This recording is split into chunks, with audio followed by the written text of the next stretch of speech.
Selamat pagi anak-anak, apa kabar hari ini? Semoga anak-anak dalam keadaan sehat dan siap menerima pembelajaran hari ini. Pada kesempatan kali ini kita akan belajar tema 7, subtema 1, muatan PPKN, IPS, dan SBDP. Ayo kita simak materi hari ini.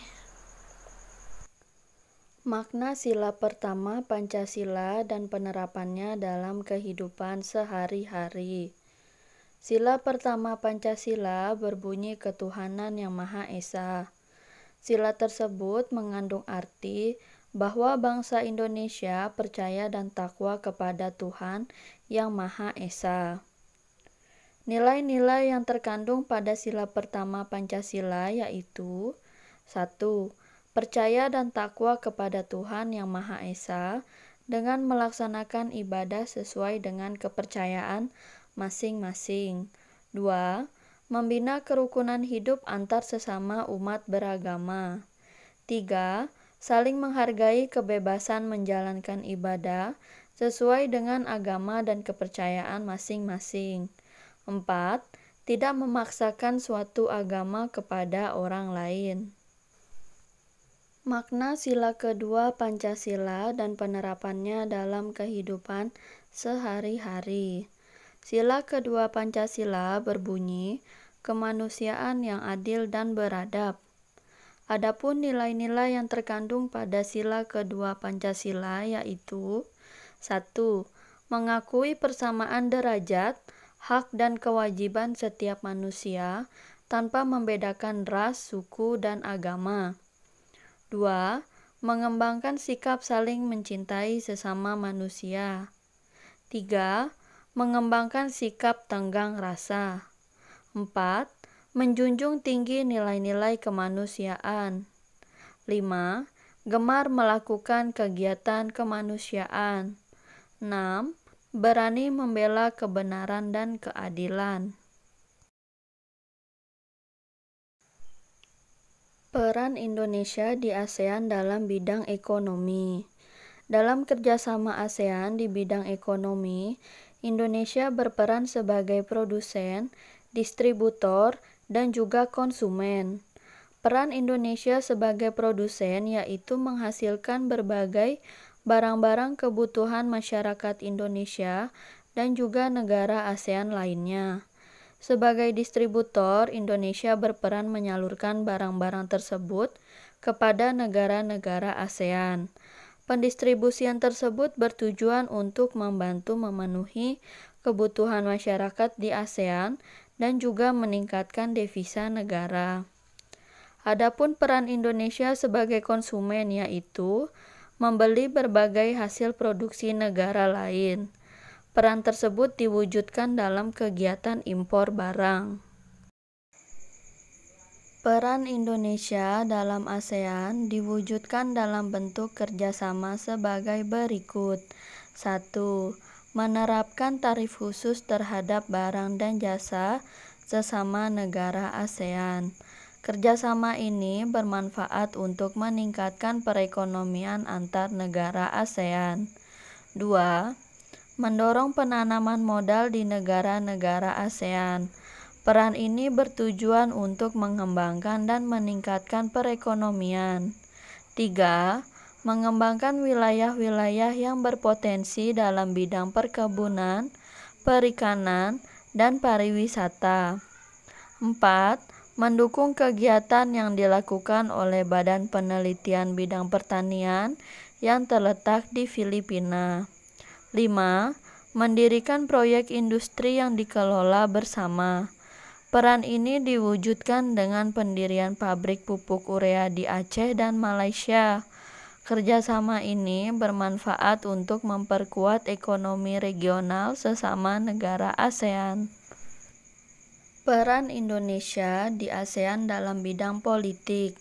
Sebagai negara pendiri ASEAN, Indonesia juga memiliki peran dalam bidang politik yaitu sebagai berikut. 1. Menggagas dibentuknya Komunitas Keamanan ASEAN.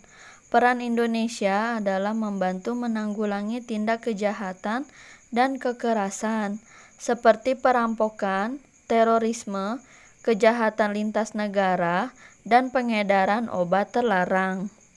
2. Membantu perdamaian negara-negara yang berkonflik, seperti Kamboja dan Vietnam. Peran Indonesia dalam peristiwa tersebut adalah sebagai penengah perundingan damai antara Kamboja dan Vietnam pada tahun 1977 sampai 1979. Indonesia juga membantu perdamaian antara pemerintah Filipina dan gerakan pembebasan Moro.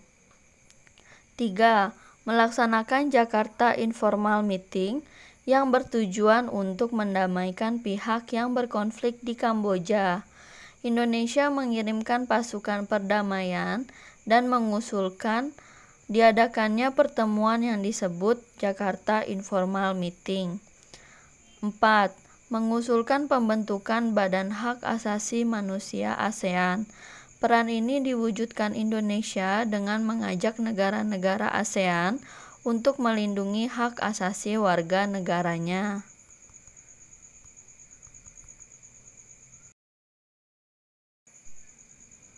Tangga nada dan interval nada. Nada merupakan bunyi yang beraturan serta memiliki tinggi dan rendah yang berbeda-beda. Nada-nada yang disusun berdasarkan tinggi dan rendahnya secara berurutan akan membentuk tangga nada.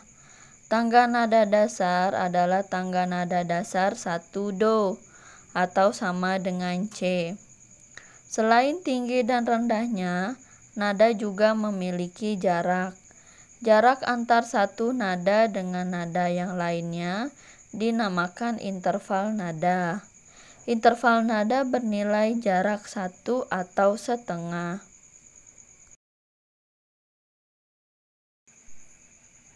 Salah satu jenis interval nada adalah tangga nada diatonis mayor.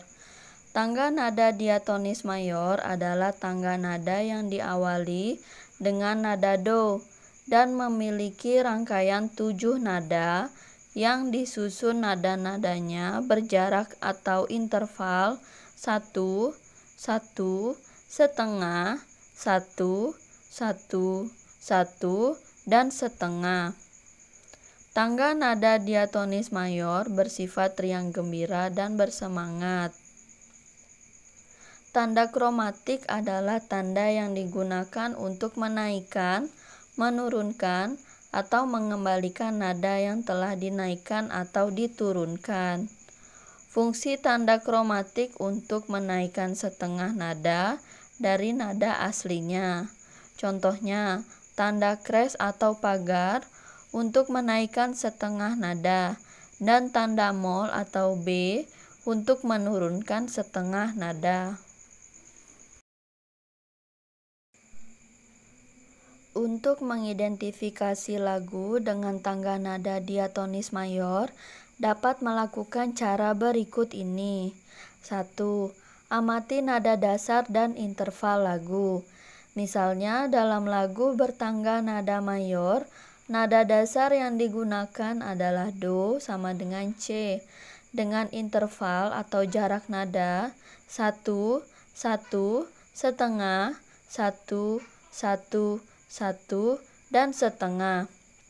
2. Nyanyikan lagu dengan ketukan yang tepat.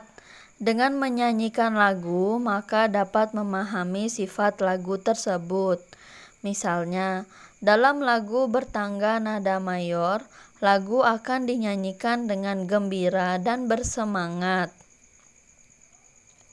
Tangga nada diatonis minor adalah tangga nada yang memiliki susunan nada yaitu 1, setengah, 1, 1, setengah, 1, dan 1. Lagu dengan tangga nada diatonis minor bersifat sedih dan biasanya diawali dan diakhiri dengan nada A atau La. Contohnya lagu Gugur Bunga, Syukur, dan Himne Guru.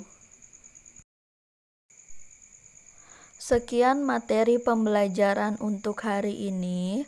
Tema 7 subtema 1, muatan PPKN, IPS, dan SBDP. Untuk tugas, silakan anak-anak perhatikan pada slide berikutnya. Tetap semangat dan ingat jaga kesehatan. Sampai jumpa pada pembelajaran berikutnya.